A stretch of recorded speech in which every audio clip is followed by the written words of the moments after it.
Welcome back to the Real Men of Real Estate here on KCA Radio. We are talking with Bille Colesstock about lease and property management. So we just talked a lot about market trends, where people are going, profit taking, and all that sort of thing. Sure.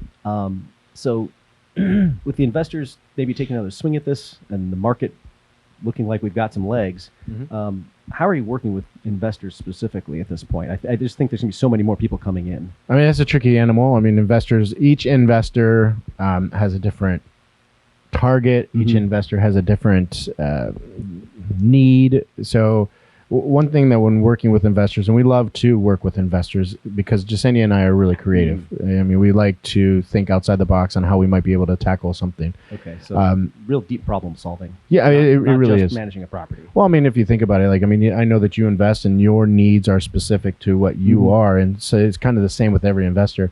One example that we have had recently is we helped a gentleman. He purchased a property. Okay. It was a triplex. Triplex when he purchased it.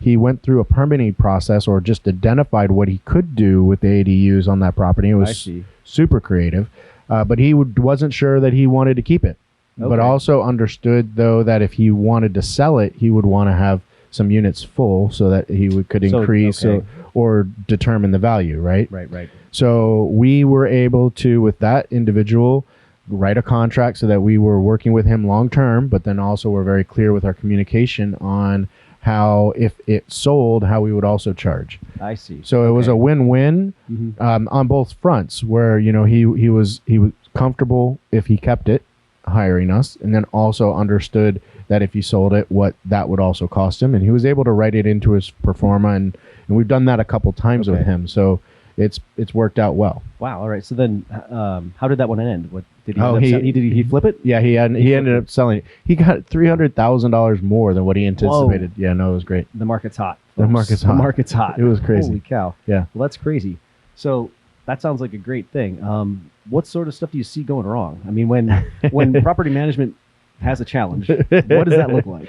That looks like disaster and chaos. No. Okay, so then what do you do to handle it? How does lease really make this smooth for their investors? So, I mean, there's a couple times a year where we take over one of those properties that are just a disaster. Okay. Kind of the most recent one, the one that's most stuck in my head right now is a triplex we took over. There was a realtor who helped a family purchase a property. Investment property. It was their first multifamily. Okay, their first multifamily. And the realtor who helped them purchase the property said that he would help them manage it after he sold the property. Okay. And this goes kind of to don't necessarily go with that realtor who's doing these things like that. But he ended up flaking on 2 of the 3 units because 2 units in the triplex were fighting. Or are they family members or something? No, just tenants that don't like each other. I wish they were family. It'd be a lot easier. No, they were doing things like locking doors on the property so that one tenant couldn't get to the other side. They were parking in halfway through parking spots. Like blocking. Like blocking the parking spots. They were doing a ton of things that just to each other. Incredible. It was all passive aggressive stuff. One of them, and how we ended up getting one out is one was actually being a nuisance. So there's a nuisance law, right? We can't be a nuisance and or harass people. And then we got the other one out because she physically moved the mailbox. What for? What would possess her to move the mailbox? because the mailboxes were in front, the parking is in the back, and then there's a gate in between, and that was getting locked. And so one moved the mailbox so that she could get access to the mailbox or prevent the other person from getting access to the mailbox, rather.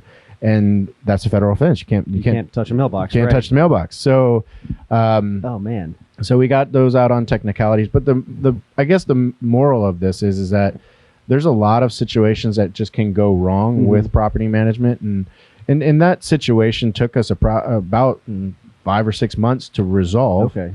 And it's a tremendous stress when you have something going. As a new landlord, especially, I cannot imagine that. Right, because you purchase this property, you think, I'm going to get $100 from this unit, and I'm going to get $200 from this unit, and build an equity along the way. Correct, and whatever the numbers are, but you work out all the scenarios.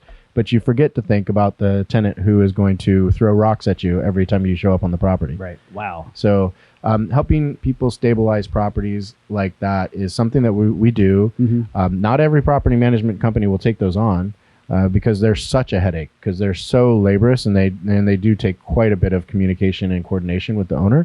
But we do that from time to time. We'll fully vet the situation, though. Just make sure that the owner, it's what's really the most important aspect, is the owner's on board for everything that the owner has to do. I see. So if you put a plan together, you need someone who's going to execute. Correct. If you're shaky or don't want to do the plan, then that's not something we're necessarily going to take on. And really any property management company, because there is the benefit of a property manager is that you have to follow the rules. But we also have to follow the rules for the tenant as well, right? So when we come up with a plan on how to approach those type of things, we're going to come up with a plan within the rules. And sometimes that costs money. Some landlords don't necessarily want to spend the money to fix the problems. So, yeah, that or just takes a while. And the eviction process, I mean, how long does that take? Generally about 90 to 120 days. 90 to 120. Yeah, with COVID, it was as bad as I thought, actually. Yeah, with COVID, it was a little bit slower. I mean, and then you just wait for the sheriff to lock out. And so there was a period during the last couple of years where sheriffs weren't locking people out. Right. So I heard about that. It's just coordinating everything from the start to finish. So that's probably an atypical situation. I mean, what are the, hopefully, I'm sure, what do you see most of the time? What are the kind of the generalities of property management? The thing that baffles me is when tenants won't let vendors in. Oh. That's the thing that baffles me is I'm surprised. No, it's crazy. It happens probably weekly, where the tenant will call in a work order and then won't let the vendor to come in. And it's not that they won't schedule the time; they'll schedule the time, but then when the vendor shows up, when the vendor shows up, they don't open the door, or they open the door and tell the vendor that they can't come in, which I don't understand. That's not going to work out really well. It's the perception that they have the control, and the reality is that it's not their property, and the owner gets to choose who goes in. But that's the thing that that's kind of like one of those small things that we deal with on a regular basis.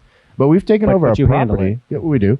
And we took over a property specifically because of that. The tenant would not allow any vendors that the owner sent into the property, and the owner just had no idea what to do. Wow.